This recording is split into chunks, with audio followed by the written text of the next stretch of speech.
Hello student, this is Satyadev Prasad और स्वागत है आपका एक न्यू वीडियो में। तो स्टूडेंट, इस वीडियो में मैं आपको ग्रेविटेशन के बारे में बताऊंगा। ग्रेविटेशन जो एक फिजिक्स का पार्ट है, फिजिक्स की एक टॉपिक है। वैसे तो ग्रेविटेशन अपने आप में एक बहुत बड़ा चैप्टर होता है, लेकिन इस वीडियो में हम ग्रेविटेशन की ब्रीफिंग देखेंगे और शॉर्ट में समझने की कोशिश करेंगे कि ग्रेविटेशन क्या होता है, इसकी डिफिनेशंस क्या है, इसका जो एट्रीब्यूट्स है या फिर आप कह सकते हैं इसका जो कैरेक्टरिस्टिक्स है ये क्या है और इसका एप्लीकेशन कहाँ कहाँ होता है, इन तमाम चीजों के बारे में हम इस वीडियो में जानेंगे। तो चलिए स्टार्ट करते हैं। तो अभी हम डिफिनेशन ऑफ ग्रेविटेशन को देखेंगे। डिफिनेशन ऑफ ग्रेविटेशन, इसका जो डिफिनेशन होता है ये होता है कि every two objects in this universe attracts each other।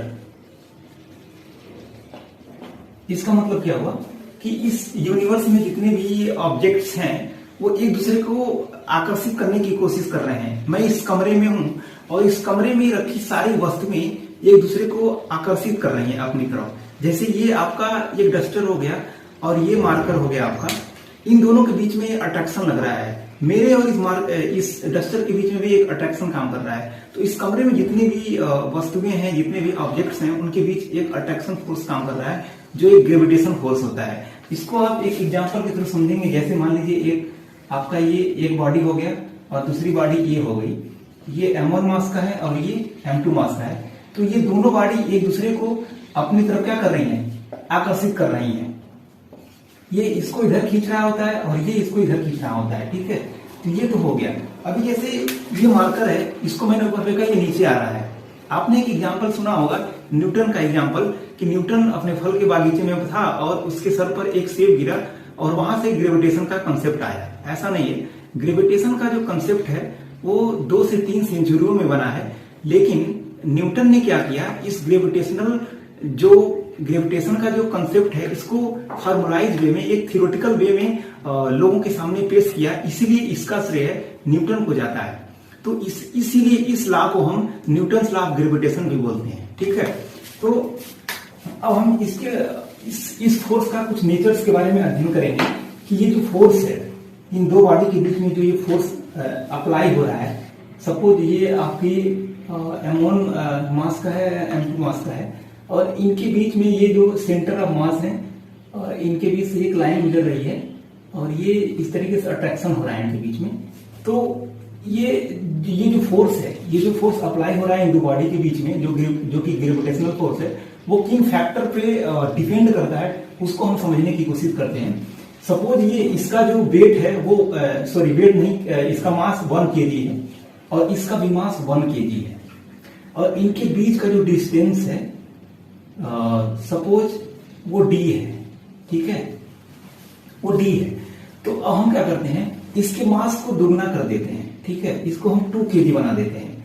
तो ऐसा देखा गया कि जब इसके मास को बढ़ाया गया, 1 से 2 kg किया गया, तो इनके बीच जो लगने वाला फोर्स था वो दोगुना हो गया। ठीक है, इस मास अभी इसको हम 3 kg कर देते हैं तो देखा गया कि इनका मास जो है 6 गुना क्या हो गया, 6 गुना ये इंक्रीज कर गया। तो इसका मतलब ये होता है कि ये जो ग्रेविटेशनल फोर्स है ये डायरेक्टली प्रोपोर्शनल होता है मास के प्रोडक्ट की। ठीक है, जो भी दो बॉडी के मास हैं उनके प्रोडक्ट के डायरेक्टली प्रोपोर्शनल होता है। इसको आप इक्वेशन 1 मान लीजिए। ठीक है, और अभी तो मास वाला हो गया। अब आओ ये देखते हैं इनके बीच के डिस्टेंस को बढ़ाकर घटाकर देखते हैं कि उस पर क्या इफेक्ट पड़ रहा है। अब हम जब इसके बीच के डिस्टेंस को हम दोगुना कर रहे हैं, मतलब इन दो बॉडीज को हम थोड़ा दूर ले जा रहे हैं, तो ऐसे केस में देखा गया कि इनके बीच का जो फोर्स है वो 4 टाइम कम हो गया। मीन्स 1/4 से क्या हो गया, कम हो गया। तो इसका मतलब ये हुआ कि इनके बीच जो फोर्स लग रहा है वो इनवर्स प्रोपोर्शनल टू 1/r²। और r क्या है, इनके बीच की क्या है, दूरी है। तो ये r² के क्या हुआ, प्रोपोर्शनल, डायरेक्टली इनवर्स प्रोपोर्शनल है। तो जब ये सेकेंड नंबर आपका इक्वेशन हो गया। जब आप इन दोनों को कंपाइल करेंगे दोनों इक्वेशन को, तो यहाँ पर आपका जो फार्मूला बनता है F directly proportional to M1 M2 upon R square. अब इस प्रोपोर्शनल साइन को हटाएंगे आप, इसको इक्वेशन में चेंज करेंगे, तो यहाँ पर F इक्वल टू होता है G M1 M2 upon R square. और यहाँ पर G क्या है? G is nothing but it is a universal gravitational constant. और G की वैल्यू जो होती है, G की वैल्यू कितना होगी? G की वैल्यू जो होती है आपकी 6.67 into 10⁻11 newton metre square upon KG square. ये जो होती है ये G की वैल्यू होती है, ठीक है। अब इसको हम यूनिवर्सल ग्रेविटेशनल कांस्टेंट क्यों कहते हैं? G की वैल्यू यूनिवर्स के किसी भी कॉर्नर पर चले जाइए आप, दो बॉडी के बीच की जो G है वो हमेशा एक ही रहती है, कांस्टेंट रहती है, इसीलिए इसको हम यूनिवर्सल ग्रेविटेशनल कांस्टेंट बोलते हैं, ठीक है। तो अब आओ एक एग्जांपल के थ्रू फील करते हैं कि ये जो G है वो कैसे काम करता है या फिर कैसे आता है। तो एक एग्जांपल लेते हैं हम। जैसे मान लीजिए आपका एक बॉडी हो गया, दूसरी बॉडी ये हो गई, ये दोनों आइडेंटिकल हैं। लेट से कि ये 1 kg का है और ये भी 1 kg का है, और इनके जो सेंटर ऑफ मास के बीच की जो डिस्टेंस है वो 1 मीटर है, ठीक है, 1 मीटर है। तो इनके बीच लगने वाले फोर्स को हम पहले फाइंड आउट करते हैं। हमारा फार्मूला क्या है? F is equal to G M1 M2 upon R square. तो यहाँ पर अब वैल्यू पुट करते हैं और देखते हैं क्या आता है। G की वैल्यू क्या होती है? 6.67 into 10⁻11 newton metre square upon KG square. और हमारा मास जो पहला है 1 kg का है, दूसरा भी क्या है? 1 kg का है, और R स्क्वायर, R भी हमारा क्या है? 1 मीटर है, तो 1 स्क्वायर हो गया। तो इस केस में आ गया आपका 6.67 इंटू 10⁻11 न्यूटन। ये फोर्स आपका आ गया। अब आप देखो ये फोर्स कितना वीक है, यहाँ पर -11 है, यानी कि आप इसको आप अगर जनरलाइज फॉर्म में लिखोगे तो 0.00010 टाइम्स के बाद 667 आएगा, जो कितना कम फोर्स है, बहुत ही कम होता है। इसीलिए इस ग्रेविटेशनल फोर्स को हम फील नहीं कर पाते हैं, ठीक है। तो ये आपका G हो, जो कि G के बराबर है। आप देख सकते हो यही G के बराबर, यही G होता है, जो प्रत्येक दो बॉडी के बीच में ये जो G होता है वो कांस्टेंट होता है, और इसकी वैल्यू ये होती है 6.67 कांस्टेंट के बाद -11 न्यूटन, ठीक है। अब आओ कैरेक्टरिस्टिक्स ऑफ ग्रेविटेशन को देखते हैं। क्या होता है characteristics of gravitation? Characteristics of gravitation,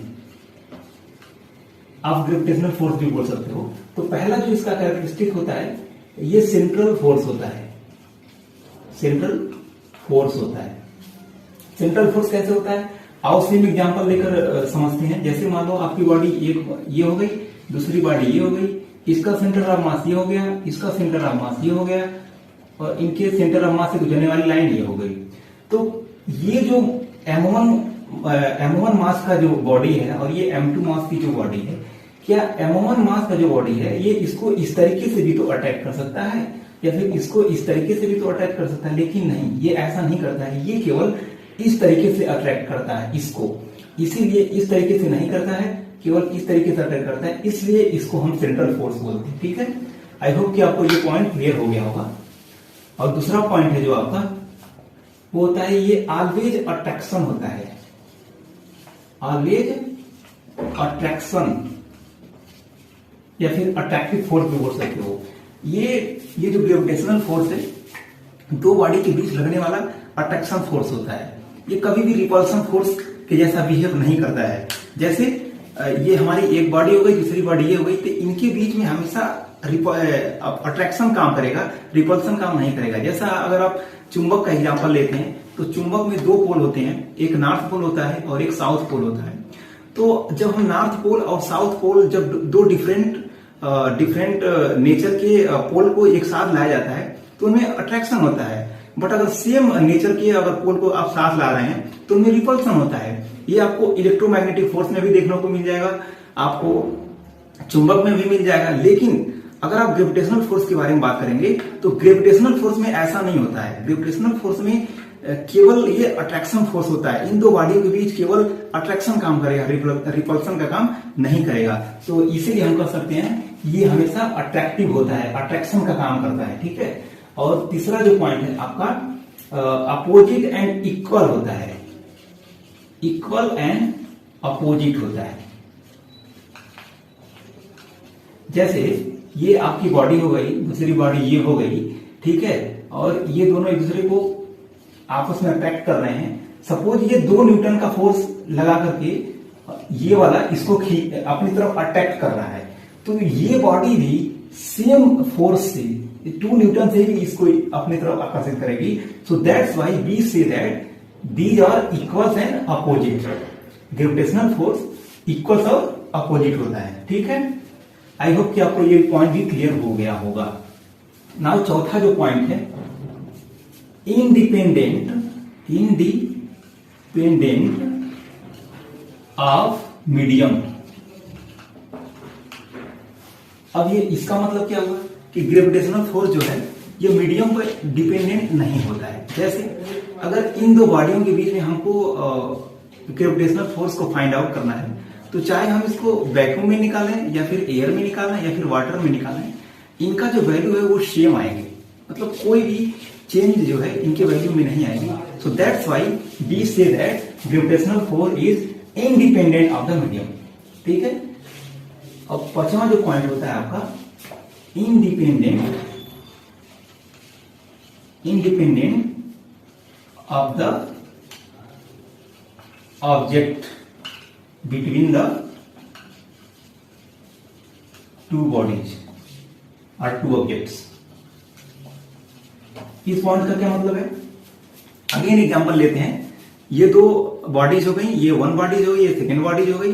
अब इनके बीच में अगर तीसरी बॉडी कोई आ जा रही है, तो इन 2 बॉडीज के बीच जो अट्रैक्शन फोर्स लग रहा है, जो ग्रेविटेशनल फोर्स लग रहा है, इस बॉडी के बीच में आने से कोई इफेक्ट नहीं पड़ने वाला है। जो वैल्यू इनकी इसके न रहने से थी, वही वैल्यू इसके आ जाने से भी वही वैल्यू फाइंड आउट होगी। तो that's why we say that this force is independent of the object between the 2 objects, right? अब कुछ और पॉइंट्स हैं जिसके बारे में हम जान लेते हैं। 7वां पॉइंट जो है आपका वीकेस्ट इन द नेचर। अब इसका मतलब क्या हो गया? इस पॉइंट का क्या मतलब है? इसका मतलब ये हुआ कि इस यूनिवर्स में जितने भी फोर्स पाए जाते हैं, जैसे आपका इलेक्ट्रोमैग्नेटिक फोर्स हो गया, न्यूक्लियर फोर्स हो गया, आपका मैग्नेटिक फोर्स हो गया, तो इन जितने भी फोर्स हैं उन सारे फोर्सेस से ये जो ग्रेविटेशनल फोर्स होता है काफी कम होता है, काफी छोटा होता है, ठीक है। 8वां पॉइंट क्या है? इसका 8वां पॉइंट जो है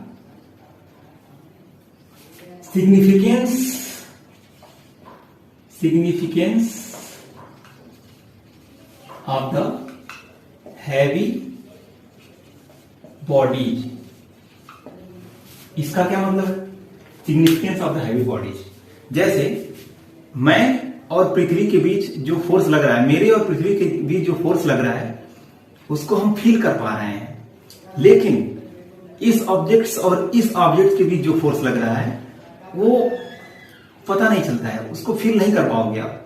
सो ये जो हैवी बॉडीज हैं उन्हीं में ये फोर्स आपको फील करने को मिलेगा। अदरवाइज जो जितने भी कम मास वाली बॉडीज हैं उनमें आप फील नहीं कर पाओगे। जैसे एक आप एग्जांपल के थ्रू आप देखना चाहो, एक एग्जांपल लेते हैं। जैसे मान लीजिए कि लेट सपोज ये मैं हूं और ये कोई दूसरा पर्सन है, ठीक है। ये पर्सन 1 है और ये पर्सन 2 है, ठीक है। तो लेट सपोज इसका जो वेट है 100 केजी है, इसका 200 केजी है, सपोज कर लेते हैं। तो इनके बीच का जो अट्रैक्शन फोर्स हम निकालेंगे, अब यहां पर हम देखेंगे ये जो 10 टू द पावर 4 आएगा, यहां पर 2 जीरो है, यहां पर भी 2 जीरो है, तो 10 टू द पावर 4 है। लेकिन हमारा जी हमें पता है कि जी होता है 6.67 इंटू 10 टू द पावर -11। ये -11 इसको क्या करेगा? जब इसमें माइनस करोगे आप तो क्या आएगा? -7 बचेगा। क्या बचेगा? -7 बचेगा, जो कि अभी भी बहुत ही वीक है। इसीलिए इस फोर्स को हम क्या करते हैं, फील नहीं कर पाते हैं। लेकिन अगर इसी को, इस पर्सन को हटा करके यहाँ पर पृथ्वी को रख दिया जाए, ठीक है, यहाँ पर अर्थ अगर आ गया, अर्थ, तो इसका जो वेट होता है वो 10⁻24 kg के रेफरेंस में होता है। उस केस में 10⁻24 और ये 20 मिलाओगे 26 हो जाएगा, 10⁻26 हो जाएगा। और उसके इसके रेफरेंस में 10⁻11 करोगे तो ये पॉजिटिव में चला जाएगा। इसीलिए हमको अर्थ और पर्सन जो भी अदर थिंग्स होती हैं उनके बीच में अट्रैक्शन फोर्स फील होता है, और जो जितनी भी छोटी वस्तुएं उनके बीच में फील नहीं होता है।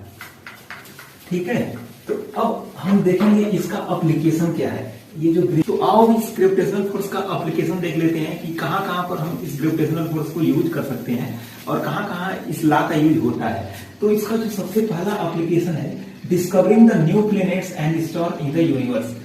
इस लॉ का यूज करके हम इस यूनिवर्स में जितने भी प्लैनेट्स हैं, स्टार्स हैं, उनका हम खोज कर सकते हैं। ठीक है, और दूसरा जो इसका एप्लीकेशन है, helps to finding the masses of earth, sun, moon and other object in the universe. इस यूनिवर्स में जितने भी ऑब्जेक्ट्स हैं उनकी मासेस को अगर आप फाइंड आउट करना है तो हम इस लॉ की सहायता से उस मास के उन सारे ऑब्जेक्ट्स के मासेस को फाइंड आउट कर सकते हैं। ठीक है, और तीसरा जो आपका जो इसका जो एप्लीकेशन है, this law helps in predicting the tides. जैसे आपने ये एग्जांपल सुना होगा कि पृथ्वी और चंद्रमा के बीच में जब अट्रैक्शन फोर्स काम करता है तो उसी के कारण जो है समुद्र में ज्वार भाटा आता है।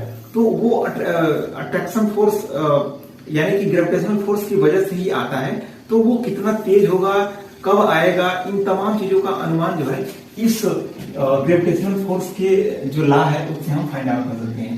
और भी इसके डिफरेंट एप्लीकेशन को ग्रेविटेशन के बारे में समझ में आया होगा इस वीडियो में। तो मिलेंगे किसी नेक्स्ट वीडियो में। Thank you video